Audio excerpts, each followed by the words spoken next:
meeting was upon us again. I didn't realize it was the third Wednesday. This month is just really clipping on by. Yesterday I went to see May Osborne up at the nursing home, and I was telling her the ladies were going to come up Saturday and see her. And boy, you thought it was Christmas. Boy, she just got all excited. And she said, well, I'll just have to get ready. And I said, well, what is it you got to get ready? I said, you look all right. She said, oh, no, I got to get some chairs and stuff. She said, how many's coming? I said, well, I don't know how many's coming. But she said, well, I'll be ready. She said, I'll have my chairs and stuff. And she had to show me all the sweaters. About all she does, I guess, is crochet. I guess that's all she's got to do. But, boy, she's got a lot of pretty sweaters, crochet. And she's 90 and a half years old. And she's in better health now than she's been in years. I mean, her hearing's good, or just, you know, she just gets up and gets around, and she just really hard to believe that she's that old. They're taking good care of her, I guess. She's eating good, and they're taking good care of her. And she likes it up there, I guess, as well as you can like it anywhere like that. But she was really excited when I said, well, the ladies of the church are going to come up and see you Sunday. Well, it's good to see this good crowd here tonight. You know, I was thinking of something today as I was preparing this message, and there's a question came up. Why serve God? Why serve God? I mean, why not just... Because some people think this way, you know. Because I've talked to people and they say, you know, you try to really get them to serve God, and they say, well, I don't want any rewards anyway. I mean, it's just like, you know, I'm going to get in, and that's all I really want. You know, why serve God? Is there any advantage to serving God? I mean, why not just get saved and say, the heck with it. I'll just do what I want to do, and then when I die, I'll go to heaven. Why serve God? The Bible teaches that there's two types of Christians. There are spiritual Christians, and then there are worldly Christians. And we're going to take a look at two Christians in the Bible. Well, they wouldn't call Christians there. They, at that time point, it was in the Old Testament, but they were saints. And it says that the Old Testament is written for our learning. There's a lot of good examples and a lot of illustrations in the Old Testament that we can learn from. And we see a picture here of a worldly Christian, or a worldly saint. Let me rephrase that in case they're taping it. Are you taping this? Oh boy. A worldly saint. And he's saved. And he's in heaven right now. But he was just as worldly as he could be. And we know that he's in heaven because it says in 2 Peter that he's in heaven. Some of you probably know who I'm talking about. Do you have any idea who I'm talking about? No. That's a good guess. But he's another one. He was a worldly saint. But he was one of the heroes of faith. Huh? Do what? Oh, well, you can forget it. I'll tell you who it is. This could go on all night. We got a business meeting tonight. I know, Ken. There's no stopping point. Turn, if you will, to Genesis, the 11th chapter, the 31st verse. And we see a saint here that's just about as worldly as you can get. The 11th chapter of Genesis, verse 31. We know that God had called Abraham, told him to get up and get out. And we find here in verse 31 that Abram at that time, his name was later changed to Abraham, but he took his father, Terah, with him. And he also took a nephew and his name was Lot. And they traveled with them until his father had died. And God had blessed those men. I mean, really blessed them. Their flocks, their herds really grew. And if we look at, now, if you will, look in chapter 13. And look at verse 5. And it picks up here talking about Lot and Abraham. It says, and Lot also, which went with Abram, had flocks and herds and tents. And the land was not able to bear them, that they might dwell together, for their substance was great, so that they could not dwell together. I mean, God had really blessed them. And there was a strife between the herdsmen of Abram's cattle and the herdsmen of Lot's cattle. And the Canaanite and the Perizzite dwelled then in the land. And Abram said unto Lot, Let there be no strife, I pray thee, between me and thee, and between my herdmen and thy herdmen, for we be brethren. Is not the whole land before thee? Separate thyself, I pray thee, from me. If thou wilt take the left hand, then I will go to the right.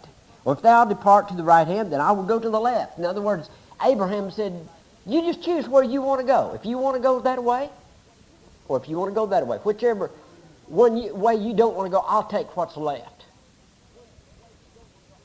But look at Lot. He was very materialistic. Now stop and think about this. Abraham was his uncle. Abraham had really been good to him. But he wasn't thinking of Abraham. Look what it says he did. And Lot lifted up his eyes and beheld all the plain of Jordan, that it was well watered everywhere. Before the Lord destroyed Sodom and Gomorrah, even as the garden of the Lord, like the land of Egypt, as thou comest into Zoar. Then Lot chose him all the plain of Jordan, and Lot sojourned east, and they separated themselves the one from the other. He was thinking about number one. He thought, whoa, man, there's them old rocky mountains, that old barren desert to the right. And there's that beautiful pasture land with the waters to the left. You know, he could have said, you know, Abraham, you know, I've really been blessed since I've been with you, and you are my uncle, and you're older than I am, and I know just those mountains and dealing with all of that would be hard on you. Why don't you go this direction? And I'll take the desert and the mountains.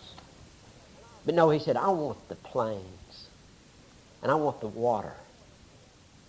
And there's a real good lesson here. Look what it says. Abram dwelled in the land of Canaan, and Lot dwelled in the cities of the plain, and pitched his tent toward Sodom. He didn't just jump right into Sodom, but when he set his tent up, the door was facing Sodom, because that appealed to him.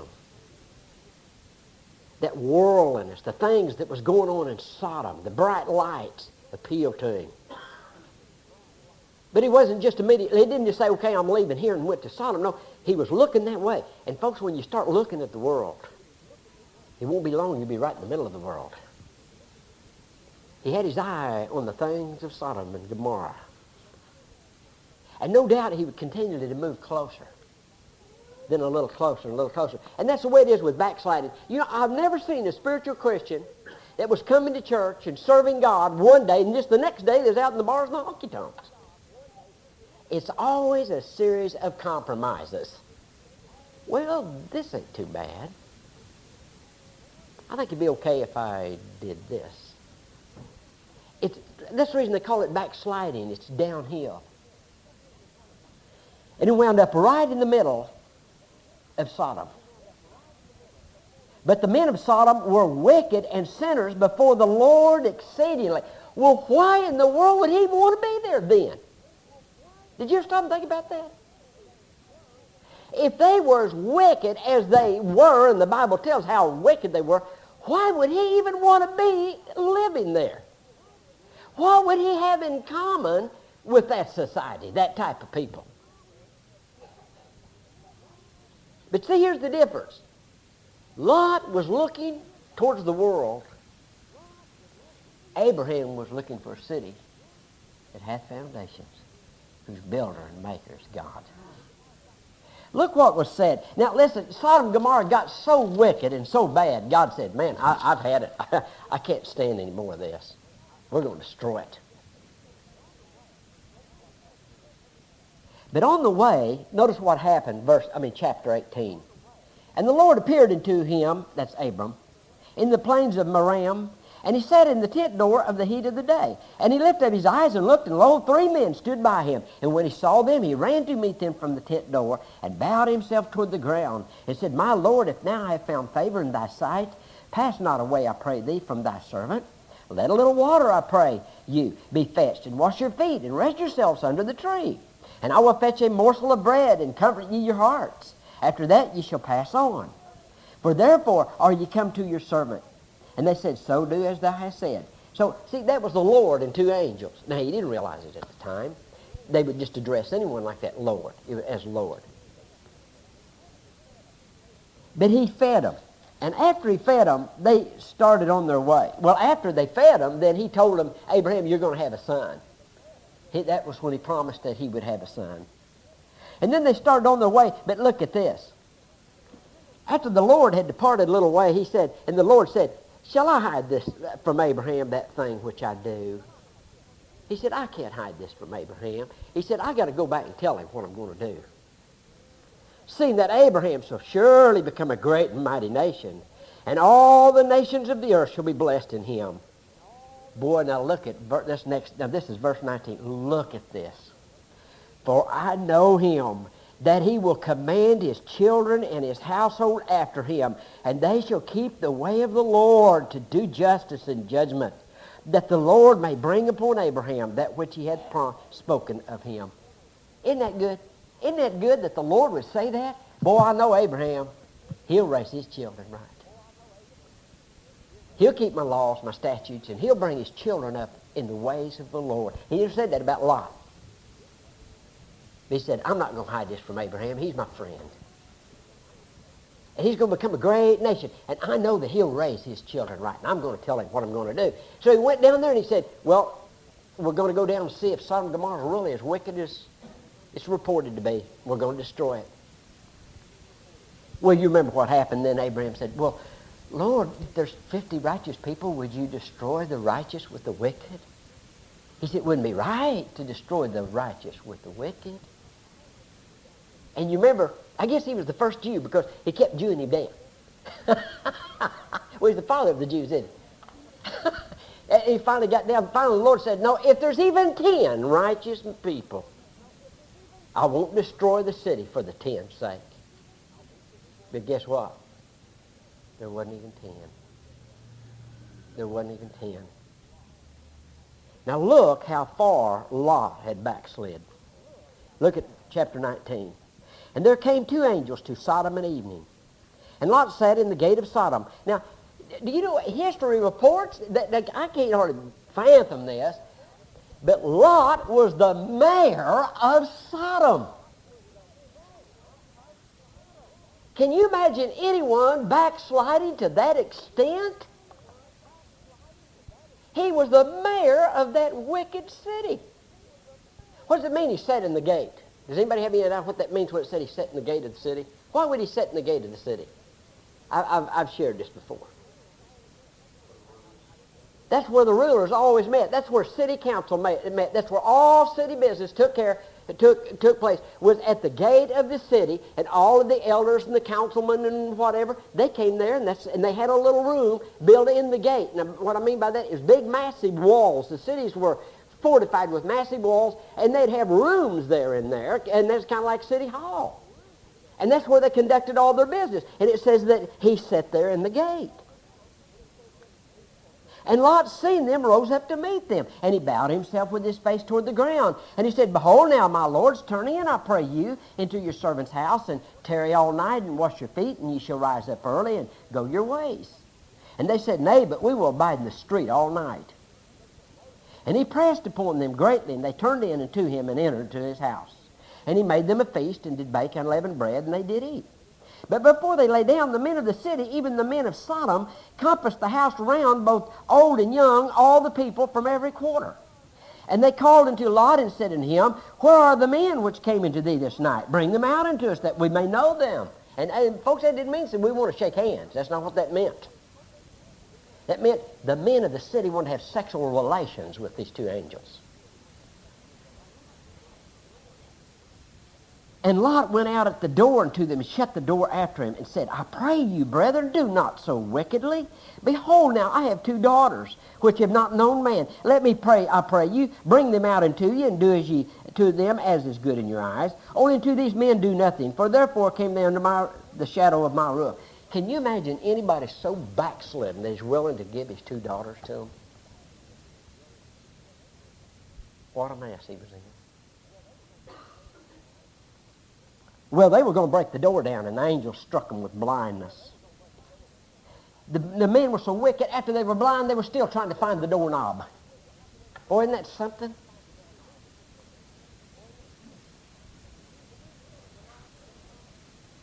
And the men said unto Lot, verse 12, Hast thou here any besides son-in-law and thy sons and thy daughters, and whatsoever thou hast in the city, bring them out of this place. For we will destroy this place, because the cry of them is waxing great before the face of the Lord, and the Lord hath sent us to destroy it. Now notice this. And Lot went out and spake unto his sons-in-law, which married his daughters, and said, Up, get you out of this place, for the Lord will destroy this city. But he seemed as one that mocked unto his son-in-laws. You know what that means? You mean try to tell me God talks to you? Well, you hypocrite. You're as bad as we are, and you're trying to tell us God warned you and said he's going to destroy it. He had completely lost his testimony.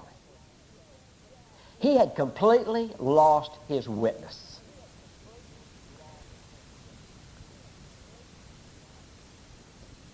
Now notice this. Let me see if I can find it real quick. And when the morning rose, then the angels hastened Lot, saying, Arise, take thy wife and thy 2 daughters, which are here, lest thou be consumed in the iniquity of the city. And while he lingered, the men laid hold upon his hand, and upon the hand of his wife, and upon the hand of his 2 daughters, and the Lord being merciful unto him, and they brought him forth and set him without the city. Had to drag him out of the city. Grabbed a hold of him and drug him out of the city. Now, why do you suppose they did that? Does anybody have a clue? Why would the angels drag Lot and his wife and 2 daughters that remained at home? Why would they drag them out of the city? Well, that's true. But I mean, why didn't they just say, stay here then? But why not? Because the righteous shall not perish with the wicked. Yeah. The righteous. Look what it says in 2 Peter. In the 2nd chapter of 2 Peter, verse 6 says, And turning the cities of Sodom and Gomorrah into ashes, condemning them with an overthrow, making them an example unto those that after should live ungodly, and delivered just Lot, vexed with the filthy conversation of the wicked, for that righteous man dwelleth among them in seeing and hearing, vexed his righteous soul from day to day with their unlawful deeds. Now what is that? Folks, that's positional righteousness. He sure had no practical righteousness. He was not living a godly life. He was not living the type of a life that spoke or gave him a testimony. He had no testimony. He was completely backslidden. But God saw him as righteous because of the blood. And the angel says, we can do nothing till you're out of this city, because the righteous shall not perish with the wicked. And they grabbed hold of him and drug him out of the city. And he told them, he said, now don't look back. Well, guess what? His wife looked back and turned into a pillar of salt. It even gets worse. See, listen, Lot did not raise his children right. Probably never made mention of God in the home. As soon as they'd escaped, his 2 daughters got him drunk, and they both had children by him. And guess what happened? They became the Moabite and Ammonite nations who plagued Israel from the very get-go, constantly warring and causing trouble with Israel. What? Now notice something. Now the Bible says he was a righteous man. He was a just man. He's in heaven. But look at the curse that was brought on his family, that was brought on God's people, just because this man would not live for God. He would rather have the things of the world. Was he saved? He was saved. But he lived in a very wicked, backslidden condition. He lost. Now keep this in mind. If you remember back at the beginning, it says that Abraham and Lot had great substance. When he left there, folks, all he had was the shirt on his back. He'd lost his daughters. He'd lost his wife. Still had 2 daughters, but he lost all of his other daughters, his son-in-laws, everything he possessed. He'd lost his wife. He lost it all. He got out by the skin of his teeth. Does it pay to live for God?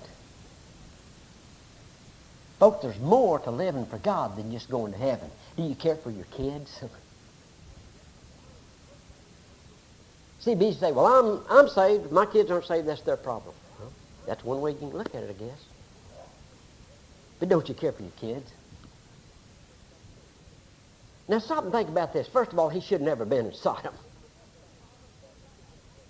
But if he had been in Sodom and been the right kind of man, he might have made a difference there in Sodom. He could have been a witness. At least he could have got his own kids saved. It's pitiful, isn't it? Boy, I'll tell you what, I really admire young parents that are bringing their children and teaching their children and try to have a godly home and bring their children up to know the Lord. You don't have to do it. But you'll be sorry if you don't. You'll wind up losing your children to the world. And I'll tell you, there's a lot of Christian people that have absolutely lost their children to the world. Their kids are in prison, they're in the dope, they're everything in the world because we as Christians won't live godly. We say, well, I'm saved and that's all that matters. But look at the difference there. God said about Abraham, I know him, and I know he will raise his kids right. He never said any such thing about Lot. He had to drag him out of the city. I'm always saying I'll be glad to meet the people when I get to heaven, the old saints. I don't know how glad I'm going to be to see Lot. Not because I'm better, because it's just almost like that's going to be depressing. Where's your kids, Lot? Well, I got mixed up in the world. And I lost my family. Isn't that terrible? That's terrible. And the nations that he did, Father, were nothing and are today just heathens. Lost. A whole nation of lost people. How many remember the story of Ruth and Boaz? Do you remember Elimelech? And there's a famine in Israel, and they went down to the land of Moab, and their 3 sons married these Moabite women. Well, Ruth was a Moabite. And she came back and married Boaz. And Christ is in that lineage. See, it's still by grace. It's still by grace. And there'll be some out of every nation that are saved. But what a curse he brought on the world. You know, the Bible says that our rewards follow us. Our rewards follow us. You see, you might serve the Lord all your life, as Paul did, or not all of his life, but I mean all the time he served the Lord, then he was beheaded. Well, that don't end it, and then he goes to his reward, because you see, the work you start and the influence you have just goes on and on and on. And I'll tell you, Lot's rotten influence is still going on today. The writings of Paul are still bearing fruit today. The faithfulness of Abraham is still bearing fruit today. And your life will continue to bear fruit, whether it's good fruit or whether it's bad fruit. One time there was a man, he used to go to church in Sapulpa, and he was well up in years when he got saved. And he had some kids that really had some problems. And he got saved, and he was talking to some of the fellows about it. He said, I just don't understand. He said, why am I having so much trouble out of my teenage sons? He said, you know, I got saved, and I'm really trying to serve the Lord. And he said, they're just rotten. They won't listen to me, so forth and so on. And the preacher said, you're still going to reap what you sow. See? Lot was saved. He was drug out of the city, but he had to continue to reap what he sowed. And like I said, I'm always glad, and I've always been glad when I see young families that bring their children that are faithful to the house of the Lord, and they bring them to church and to Sunday school. Because listen, you don't have to do it. But I'll tell you what, you're going to reap a lot of heartaches down the road if you don't. You'll reap a lot of heartaches later down. Because the day comes in where they won't listen to you. It's just like Lot's son-in-law. What are you talking about? You trying to tell me? You don't live for God and you're trying to tell me God talks to you? You're trying to tell me there's angels in your house? Sure. Well, you know, that's a tragic commentary on Lot's life. But the good news is we can study these things and not make the same mistakes, right? See, that's the whole point in putting these stories in here, these accounts in here, so that we can look back and say, here's where they went wrong, or here's where this one was right, and pattern our lives accordingly. I'm thankful for Abraham. I'm sorry for Lot. I just wonder if all his descendants will rise up at judgment. All those that are lost, and point to him. Say, why didn't you live for God? Why did you take us down the wrong trail? And I'm sure his own daughters and son-in-laws felt that way immediately when the fire and brimstone started falling. And you know, they've excavated that city of Sodom. And they said that judgment fell so fast in the tar pits. They found people there in the marketplace, just the skeleton remains that's buried in the tar. And it says that the people in the marketplace still had the coins in their hand where they were getting ready to purchase. But destruction fell so suddenly. The sulfur vapors and the fire and the smoke, they died so instantly. They died with the coins in their hands. Folks, listen, when God's judgment falls, it comes swiftly. And we just got one chance to do it right. We better do it right. Would you dismiss us, Wayne?